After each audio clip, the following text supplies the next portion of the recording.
All right, what fear tells us about scholarships? And I've felt all these things myself, and I've also talked to some of my students, and my students have relayed that, yeah, that's exactly how I felt. Fear tells us that we don't have time. You know, there's a lot to do, and I don't have time to apply, and I'm just going to get the regular application in and do the bare minimum, and that's all I can afford to do right now. And so a lot of students will just say, well, it came down to the wire and I didn't have time to do it. So I guess not me. The other thing is we think other people are a lot smarter than they are. And there I use smart again, because get away from smart. Start thinking more and being clever. In the last video about how I was able to win the Rowell Award, it wasn't about because I was super brilliant. It was because, one, I needed to win the award, so I went about it in a clever way by doing the one thing that needed to be done. And that was all it was. It was more out of necessity than out of sheer brilliance. And so what many students do is look at other people and say, well, they're more qualified, they're smarter, they're better, they're the type of person that I would give a scholarship to way before I'd give it to me, so that's probably what's going to happen.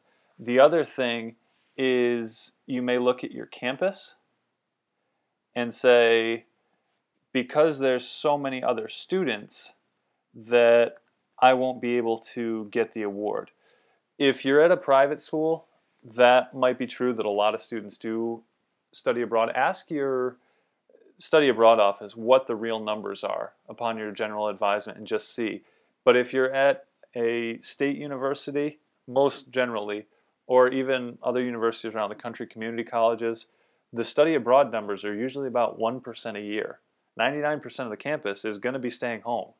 And the numbers in the US are pretty much the same. It's about 1% of college students go abroad per year. So that's about 4% over 4 years.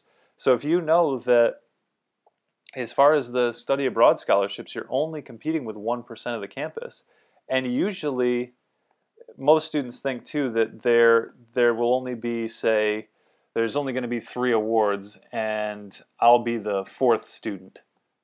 There's definitely going to be those people. The reality is there's usually multiple awards, more than just what the scholarship lays out. So you can ask too how many awards are given out of each of these scholarships, and just ask for a general number. Don't try to get maybe an exact number, because the advisor may not know.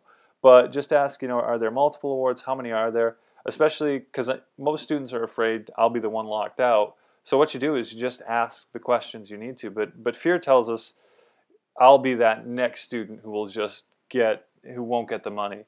The other thing that I think puts a lot of students out is the past.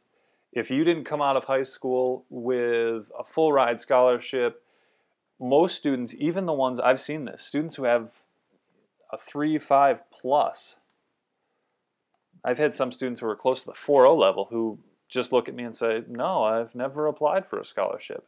It never really dawned on me because I might have been a B plus student and got to college and did really well. Oh, you mean now I can apply for scholarships? Yes. And a lot of students don't look into it because they don't think that, it's really about that they're worthy of a scholarship. When a lot of times the GPA requirement can be a 2.7. They might have a 3.7 and be doing a ton of interesting things on campus, but they don't think that there's anything worth giving, that they're worth a scholarship. And another thing is most students don't think that what they're doing is interesting. What would I put on the essay? That's another thing. Fear of writing an essay for money. And it is. That's a stressful thing, is trying to write an essay for dollars. It's different than writing for a grade. It certainly is. So all of these things of people saying, well, my essay won't be good because I'm not doing anything interesting. I'm just not the type of student who wins these things. I'm not worthy of it. It's really not true. So if you have the courage to go out and apply for the award, and before that do a lot of planning and make yourself the type of student that fits the award, your chances can be pretty good.